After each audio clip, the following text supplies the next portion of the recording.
and honesty. Those are the only two qualities we seek in a company when we have to spend our hard-earned money for service, air conditioning and plumbing service especially. I'm Sean Clinch, the host of Stories Inside the Man Cave podcast, and the fine American gentlemen at Honest AC and Plumbing, well, they fit that mold. It's in their name. They're veteran-owned, and they are truly locally owned. Give the team at Honest a call on the number on your screen. Honest AC and Plumbing, where a handshake still means something. Wake your ass up or take a damn nap. And we're the three best friends that anybody could have. It's time. Sean, you were twerking. That's going to happen. Murph, don't be a dick all your life. It's one of the more fun podcasts I've ever done. Hey, I tell you what, if you're not talking about sports in the man cave, I better not say you're not a man. That's it.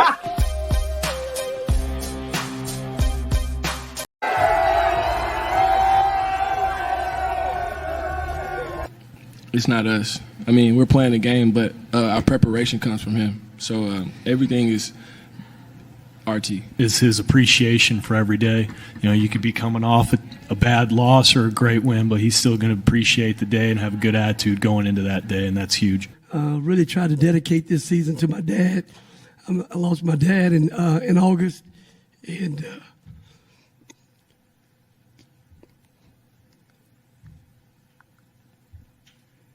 he would be really excited right now.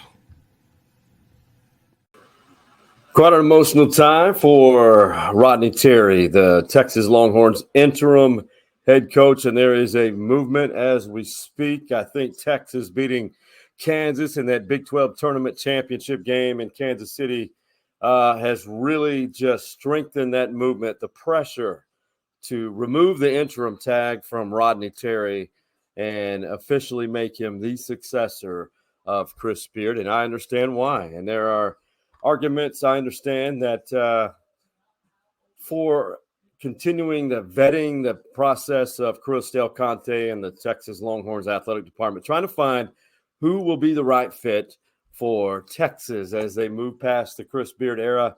But Rodney Terry has done a phenomenal job. He has done nothing but prove why he is the best choice. And if you're asking me for my opinion, you need to hire him. And I understand. And that hashtag right there, win for RT, I'm all for it. I'm all for it, but I don't get paid to make those decisions.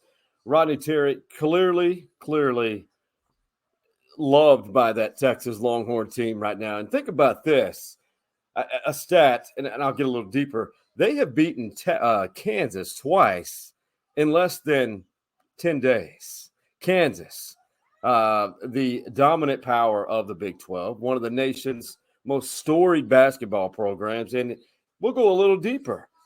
Texas men's basketball has won 5 of the last 7 meetings against Kansas. Let that sink in. And that is really unbelievable to really think about that. But the Texas basketball program, since Tom Penders has been the head coach to Rick Barnes, has become one of the respected names in college basketball. Yes, it's March Madness, and it's March Madness right now, and as we have this special edition show, being episode 241, I want to give a shout-out. We've got Honest AC and Plumbing. We are swagged out today with Honest AC and Plumbing. This sign right here, where a handshake still means something. Those guys over there at Honest AC in the northern part of Austin, the northern suburbs, they're legit, and they're old school, meaning they really, truly care about the quality of service, and they are locally owned and veteran-owned. So give the guys at Honest AC and Plumbing a call for all of your AC, your HVAC needs, and plumbing needs. I am Sean Clinch, the host of Stories Inside the Man Cave, and special time of year for anyone who doesn't like sports, because March Madness is really exciting. It brings it to a whole nother level if you're looking for programs maybe you don't know a lot about in college basketball who really have made a name for themselves. And we can go back to Virginia Commonwealth. We can go to Valparaiso, Stephen F. Austin. Northwestern State, the little guys beating the big dogs on the block and surviving each game to survive another round, another weekend, if you will. And last year, St. Peter's, Illinois, Chicago, some of the recent names. And we will dive deep into this. But we're going to start with the Texas Longhorns. They are the 2 seed. There was hope that they could have grabbed one of the 4 national seeds with that 20-point win over Kansas up in Kansas City in the Big 12 tournament championship game. You had guys like Dylan DeSue, Brock Cunningham, and Marcus Carr. And this is without Timmy, who is day-to-day with a lower leg injury, from my understanding. But there is a good chance that Timmy will be back, Timmy Allen that being one of the key cogs in that Texas Longhorn basketball team. He is day-to-day, as I said, could be back for the first round matchup for the Longhorns. And the Longhorns, who is it? And you probably already know, they're going to be facing Colgate out of the Patriot League. Colgate has been in the NCAA tournament here and there, but Texas going to Des Moines, Iowa for first and second round games of the Midwest region. Of course, Texas is one of 7 programs from the Big 12 Conference to receive NCAA bids. And that is no shocker. There was the thought maybe there would be 8. But Oklahoma State was the one that was left out. And we could go for numerous reasons why. And I think a lot of it has to do with the net rankings and what the net ranking does opposed to the RPI. RPI takes was a factor for a long time for the NCAA selection committee, determining who the seeds would be, where they would be. The net rankings was supposed to be a little bit more refined, dividing a team's wins into quadrant wins, Q1, Q2, Q3, Q4, margin of victory at home, margin of victory on the road, injuries at the time.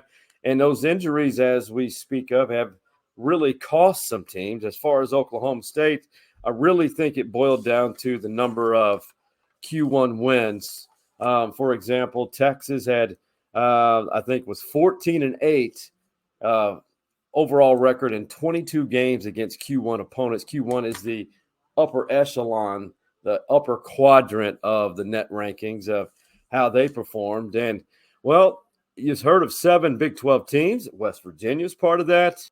But Texas, the state of Texas, is well represented as well. 7 programs, Division I, from the state of Texas will be represented. And you got to include Texas Southern, which had a losing record but won their SWAC conference tournament to get that automatic bid. Texas Southern's no stranger to the NCAA tournament. They are in, and you look at the teams from the great state of Texas, it's pretty phenomenal when you go down the list. Texas, you've got Baylor, of course, TCU, a program that I honestly believe TCU can make a run to the Sweet 16, and who knows, the Elite 8 as well. We all know about Houston, and we'll get to them shortly. Kelvin Sampson's bunch, they are really a good possibility to finish the job that Phi Slamma Jamma did not back in the early and mid 80s. And real quick, just a reminder, if you were not aware, you can see every episode or listen to every episode on hornfm.com through their podcast link. You scroll down on Horn FM, that's 1049 The Horn. On the podcast link, scroll down, you'll see stories inside the man cave. Now, while we're talking about Texas basketball programs in the NCAA tournament, Buzz Williams, Texas A&M Aggies are back in. Now, keep in mind, Texas A&M started the year horribly. After the new year started, if you were to have told me that Texas A&M would be in the NCAA discussion, I would have thought you were crazy. Absolutely crazy, because I thought there's no chance. Well, the Aggies, all they've done in a SEC, which is much stronger than they have been in recent years. SEC is really top 3 programs are conferences in Division I, a Power 5, of course, but 16-3, the Aggies in 2023. So their net ranking before this morning, so being Sunday, was in the, I want to say, top 14, top 15, and they receive a 7 seed after losing to Alabama, which was number 1 in the country. Well, the Aggies fall all the way to a 7 seed. So that would equate, if you take them, do the math, 7 times 4 regions, that means they're in the 25 to 28 ranking. So I don't understand it. I don't understand it, nor does Texas A&M head coach Buzz Williams, who was a little distraught, kind of holding back a little bit. But this is what he had to say, even though his Aggies did make the big dance. This morning in the net, we were 18. And so according to how the bracket is revealed, we're 26. So we dropped 8 spots in the net, if the net is a part of the major calculation with the loss to the number one seed. So as I've been saying all along, and it started this time last year, and I probably shouldn't be the spokesperson, I think transparency is needed. Transparency, I get it. He was holding back, Buzz Williams was, and I don't know. I don't know if Buzz and the Aggies should be disappointed. I get it. They thought that they finished so strongly this year and made a solid run through the SEC postseason tournament. Final game losing to Alabama. I get it. But it seems like we're having the same issues, the same arguments as we did with RPI. A lot. It's like UIL realignment. You can't please everybody. But Texas A&M also assigned, just like Texas, to Des Moines, Iowa. And they will face Penn State, a very dangerous team out of the Big Ten. So being a 7, you meet a 10 seed. And the winner of that matchup faces a 2 seed. So that leads me to this point. The potential for an Aggie and Longhorn matchup in the round of 32 is almost it's going to bring ratings. And I know it's a regional rankings, especially the state of Texas. You will find the TV ratings sky high here in the state of Texas for that. Because I think I'm not going to say it happened. I'm not a conspiracy theorist, but I will say I think the NCAA selection committee has a sense of humor. They're going to try to find a way to make Texas and Texas A&M play, since the football teams will not, but those football programs will play each other here very soon again when Texas enters the SEC with Oklahoma. But Texas A&M, I'm just going to say, well, they're one of the more dangerous teams in this NCAA tournament, despite a 7 seed. I think they're better than their 7 seed, but hey, you've got to look entire. And this is very cliche. I know we have heard this often, the body of work. But I've also been a proponent, and I've always understood that selection committee rewards teams who finish their season strong. So I don't know how much stronger you could ask, but then 16-3, then go 19-0. I really don't understand it. But Texas A&M, one of 7 Texas programs who will be in the dance, as well as these guys.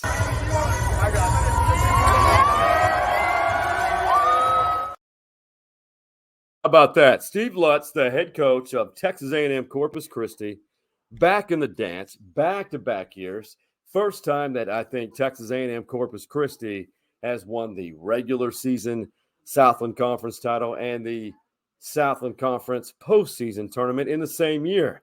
Steve Lutz, phenomenal job. He's done an amazing job as an assistant at elsewhere, places like Incarnate Word. He was a key part in getting Stephen F. Austin rolling back when Danny Casper was the head coach there, when they went to postseason tournaments, NIT, won the Southern Conference, went to the NCAA tournament, and played Syracuse in the first round. So Steve Lutz also has been tied with success. You're going to receive a lot of attention. He is rumored to be on the short list for the Western Kentucky job, which is a pretty good mid-major job, and I believe they're in the Sun Belt Conference. So Steve Lutz doing a phenomenal job down there in South Texas at Corpus Christi, but they have the unenviable task of then going to Dayton for one of the first four game, the play-in type games, and they'll have to face a number one seed. And speaking of the number one seeds, and here they are, and I guess you could probably take a gamble of who the overall number one is. That's pretty simple. It would be the Alabama Crimson Tide. There's no question who that would be. But, you know, it's again, it's not a great science. It's not perfect, but I think we can all agree.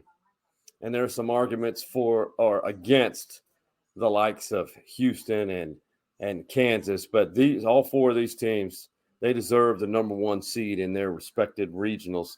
I think Purdue, they have a rather large human in the interior. Purdue, I think, is one of my picks to make it to the national championship game. Kansas now has 2 late season losses against Texas.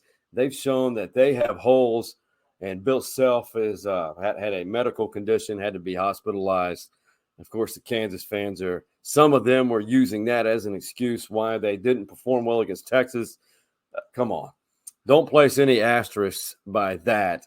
Texas has been without their head coach for the better part of 2/3 of the season, so I don't want to hear all that. But Kansas, great club. They could win it.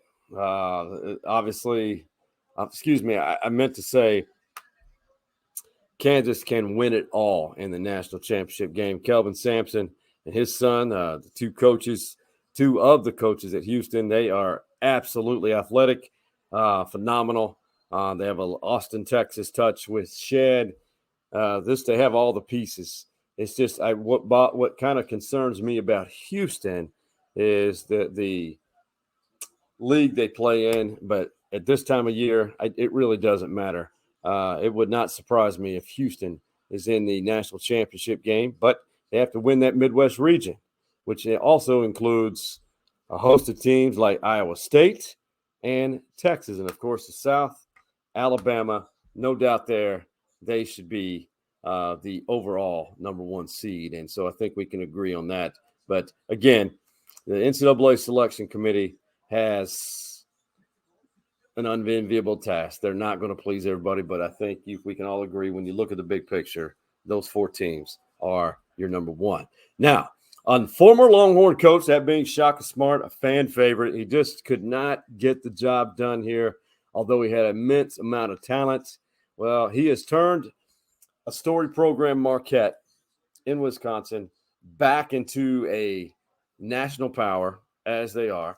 They're a 2 seed, and they did that after winning both the regular season Big East championship and the Big East postseason conference tournament at Madison Square Garden. And Shaka, in his own unique way, this is how he responded after he was asked about winning that on a Saturday, the Big East postseason tournament in the storied Madison Square Garden. Well, I told somebody it's twice as nice when you do it in New York.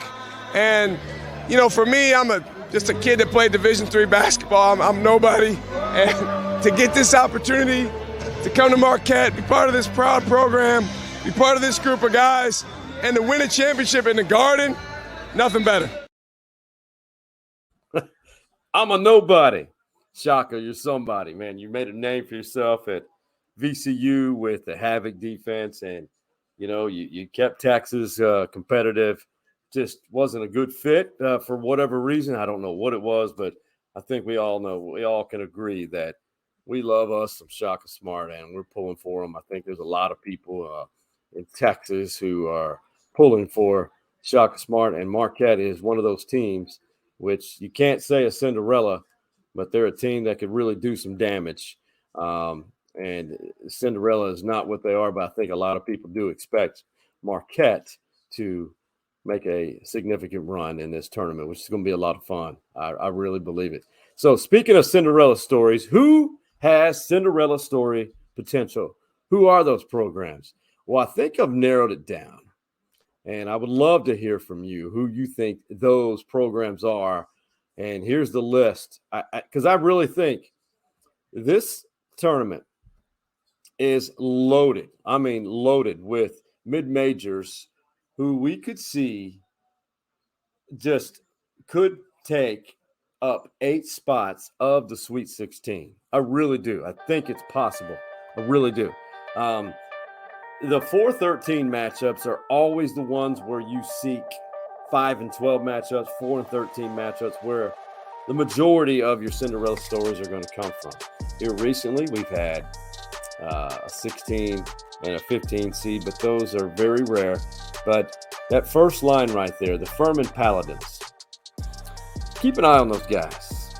I really do. And Florida Atlantic, they were ranked a part of the year, but let's be honest, being ranked is not really indicative of how strong you are. It's respect. And you may have played a Power 5 team or 2 or 3, and you won all of them.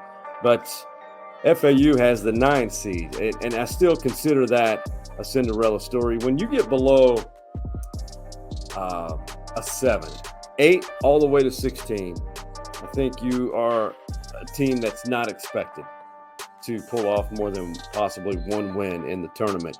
But I think Florida Atlantic is one of those teams that can really, really hang around to the Sunday or Monday of the second weekend. And Oral Roberts, they're no stranger to the tournament. They really aren't. They have a history.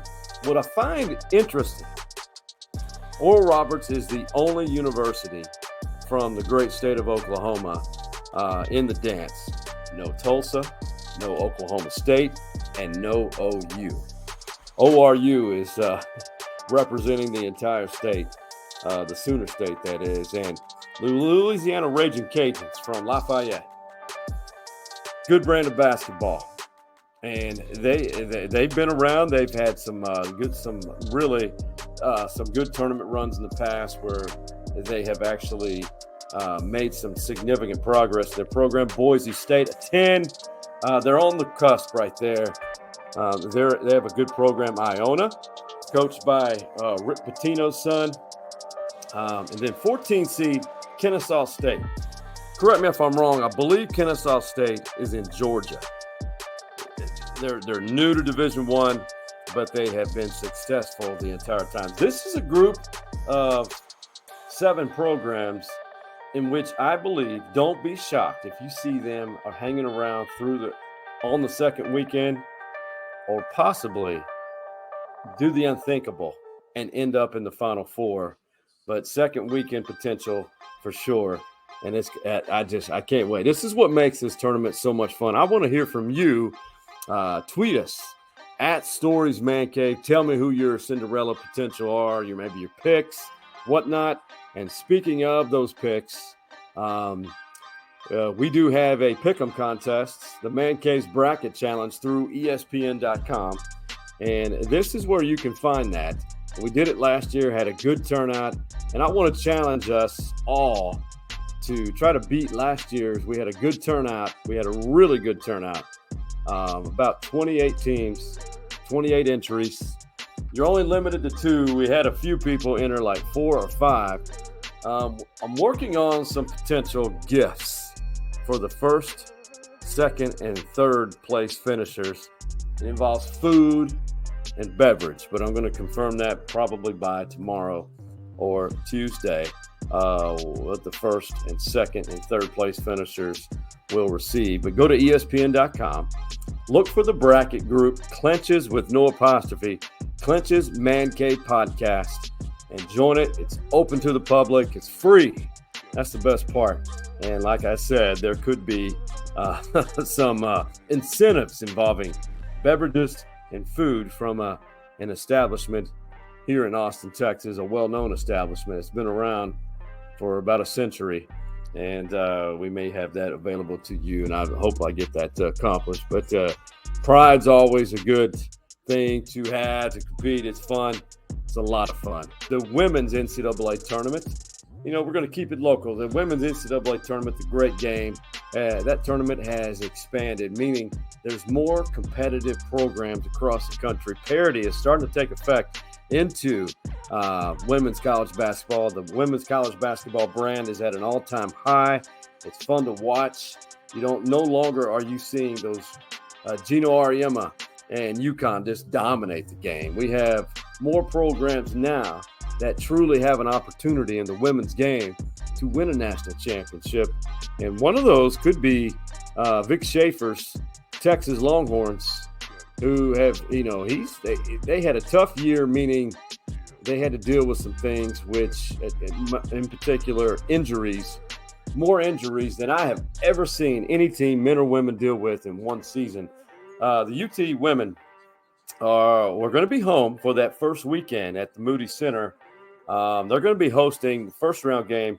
They got the 4 seed, and they'll host 13th seeded East Carolina Saturday, March 18th, the day after St. Patty's Day. And St. Patty's Day is an amazing time to be in Austin, Texas. And UT is one of 6 Big 12 programs to receive an NCAA tournament bid. So Vic Schaefer's program rewarded for overcoming those injuries and becoming a Big 12 regular season champion. They lost to Iowa State in the Big 12 tournament postseason championship game in that Big 12 tournament up in Kansas City.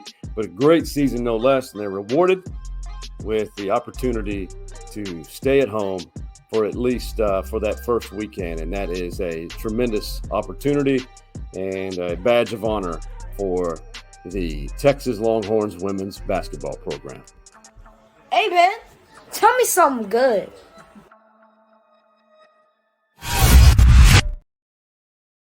To tell you something good about wherever you are, if your city is hosting first or second round NCAA tournament games on the men's or women's side, it is so much fun.